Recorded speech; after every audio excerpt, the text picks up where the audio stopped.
Yeah, I may move it. I'm gonna trim these limbs first. Trim some of these maple limbs out that's sprawling way over the fence or the line or whatever you want to call it, and cutting that dead one so when somebody's up here mowing or whatever, it's breezy, a limb don't come out and kill them. But I'm gonna trim some of these limbs up right here.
Dead as that tree is, I don't think it'll come through them limbs.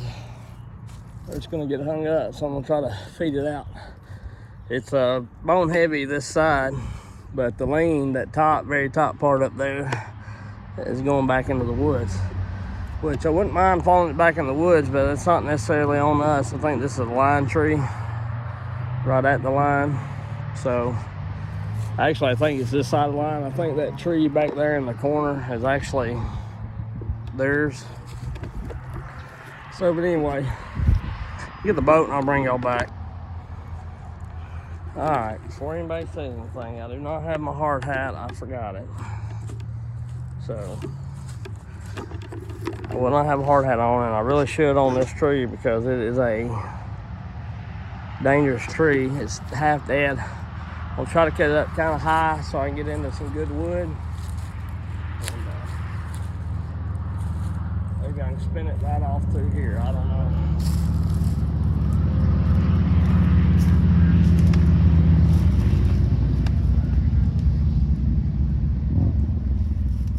We're gonna try it.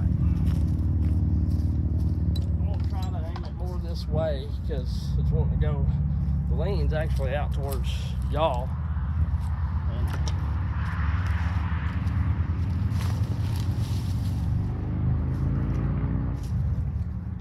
Try to make it go that way. Clean up some of this stuff around the stump so I can get at it. And, you know the drill.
Moving.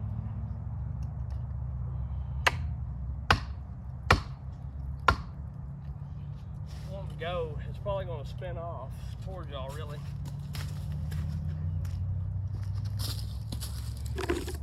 Main thing, if you're cutting a tree like this and you got a hard hat, you really need to look up. Which, I mean, I know it's kind of silly because I ain't really kind of practicing what I preach, but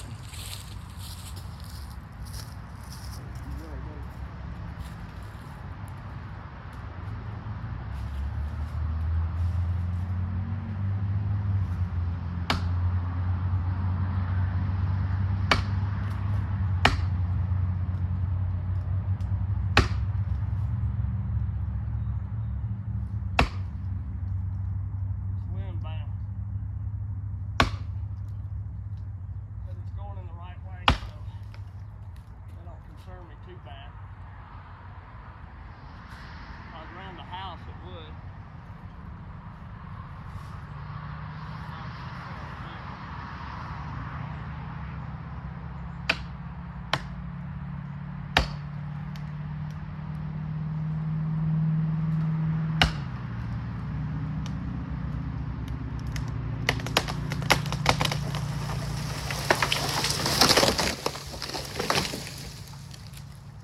I think that's what it is.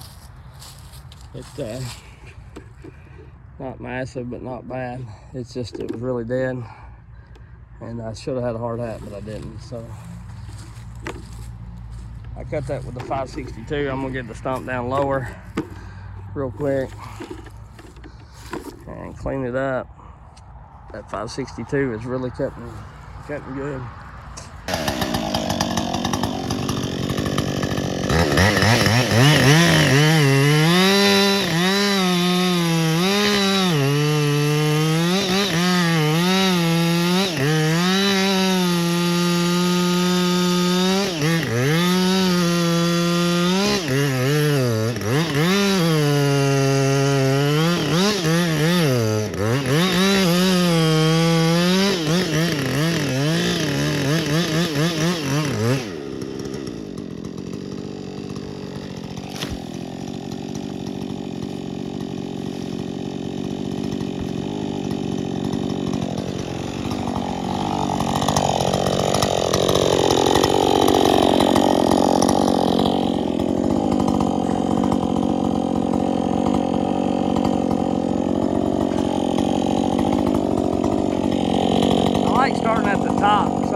stop you, bring you back. I'm gonna tune a little on this Amazon saw because I want to see how much cutting it'll do before it messes up. And it may be at the point where it's messed up, but I just want to check it. I come inches away from my gas jug that I moved. Them limbs didn't hold it as bad as I thought it would. Alright, I think I got this tuned a little better, this Amazon saw. But one reason it wouldn't want to go is because I had the freaking brake on. I forgot to put it on and it got hung up. Overall, for a $100 saw, I'm pretty amazed.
thing about the Husqvarna saws, if they run out of gas or, you know, whatever, you got that purge bulb, you get that fuel back up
like that?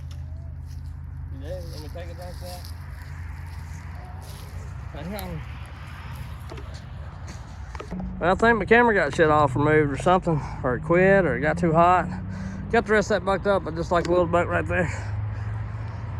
And I've not been up here, but just a couple, 2-3 hours playing and cutting. The tree cutting only I probably only been messing with it about an hour, honestly. Maybe a little more, maybe a little less.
Here. And you know, honestly, they all do really good. And honestly, what I found is the chain. There's all my wood. I need to add more to that. I ain't done much up here as far as the wood pile goes. But honestly, what I found, really don't matter what saw you're running. And of course, everybody mostly knows this. Talking mainly to new people running saws, or just people, you know, that cut firewood, or just anybody for that matter. But honestly, it don't really matter what saw you have running. If you ain't got a good chain on it, you ain't doing no good. And two, you know, I don't know. I guess you can get a square ground that you file yourself, get a little steeper angle on the tooth, like a 30 or 28 or something, instead of the 20 or 22 they put on it from the factory. It's got an angle more like a milling chain than it does a you know, cutting chain. But anyway, from out of the box is what I'm talking. You might be able to get one to cut a little sharper and self-feed a little better or whatever. But even with that, with the soft rakers, you know, you got to apply pressure. It don't want to self-feed that way. I don't grab the wood that well. That could be some of the angle tooth angle, because I got the raker set on the softwood setting, and it could be some of the semi-skip, you know, where you know, skip chain, you got to have the rakers more aggressive, you know. You want them to be down soft or whatever, maybe a little below soft, because you don't have as many teeth pulling wood, you know, cutting wood. So you can afford to have the rakers a little lower. That could be some of it too, but honestly, that full comp hole swarmer chain, out of the box I'm talking, and I wished I'd brought some. I wish I'd spun 2 loops off. Out of the box, that stuff cuts faster than the square ground chain. And even like on that the 7900 or whatever, I know the 572 ported 572 will absolutely smack that stock 7900, because it does the 500i, and the 500i is faster than the 7900. But in the fashions that I'm running them, but I feel like, just feeling of it, I may be totally off, but I feel like the times are going to be really close. And a lot of it is, I think, because I had a chain that I ground on that 7900. It's a full chisel, full comp, raker set fairly decent, I guess. I didn't even check them, but you know, it's pulling a whole lot more wood than the chain on the 572 was, or it felt a little more aggressive, and I may be totally wrong. And sometimes the most aggressive chain ain't the fastest chain, just depending on what kind of wood you're cutting. But in that soft pine wood where I was doing the test, it really needs to be. And like this cherry is hardwood, you know, it could be a little different. So, you know, it just is what it is. You do what you can, but the chain makes all the difference in the world, because there's no doubt that this 562 and that 572 are amazing saws ported. Now, you know, non-ported, they're a little lackluster, but they're smooth. But, you know, even that little saw down there, the Amazon saw, it does really good. It cuts really good. Feels like it pulls a good chip. It's not the fastest in the world, but all that rambling said, like I'm getting at, I think the chain really makes a difference. It really does. I might buck some of this dead stuff up real quick with that, and so I can bust it. I'm gonna try to bust some of this. It's you know, the tree was hollow, dead as could be, so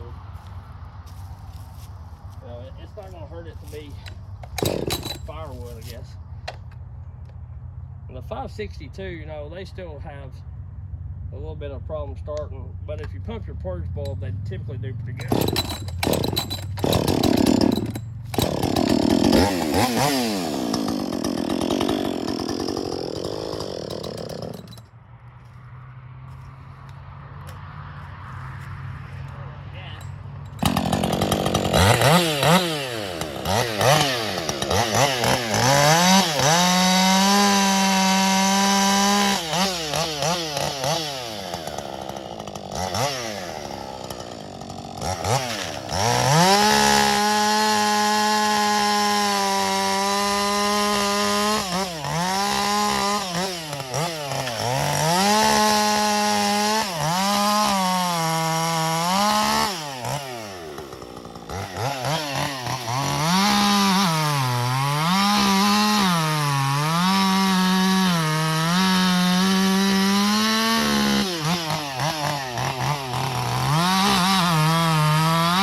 Chain is spent. Yeah, it ain't really not dull from hitting anything. It's just dull from cutting this hard ass wood. Of course, square ground, another thing about it gets dull really quick, so it's just one of them things. It's just dull quick. It's pretty smooth and everything. But honestly, I don't know that I ain't gonna just convert these to round ground because I like all this, but typically, really all around that I found for me, and I ain't tried none, you know, a square ground just cutting, it's smooth. But honestly, you can get round ground to be just about as smooth, and the only time that the square ground to me really outshines it is if you're cleaning up your face cut, which if you're doing Humboldts, it'd be your undercut. But that's the only thing that I've really seen that it outshines the round ground about. I mean, yeah, it may be a little faster if you can get it, you know, dialed in or whatever, but to me, shit, I like this. I like the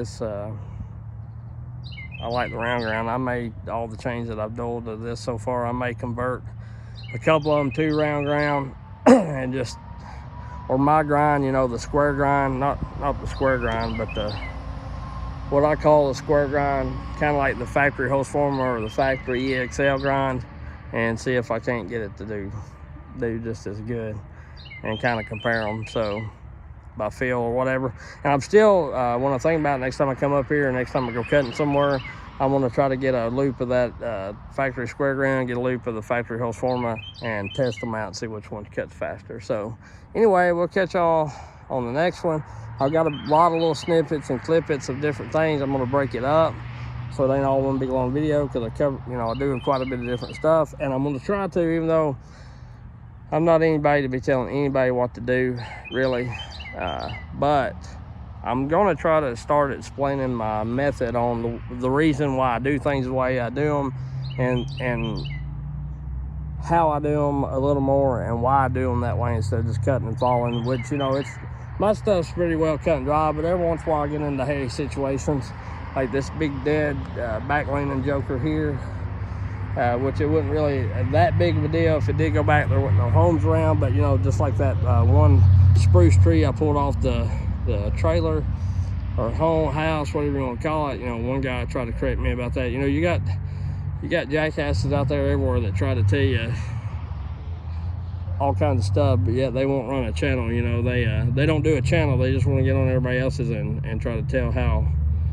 stupid you are because you don't do it the way they do it. So anyhow, I had one guy tell me he'd take the 592 back if he had to do some crap like that, which he owned a 592 and he said he don't own one anymore.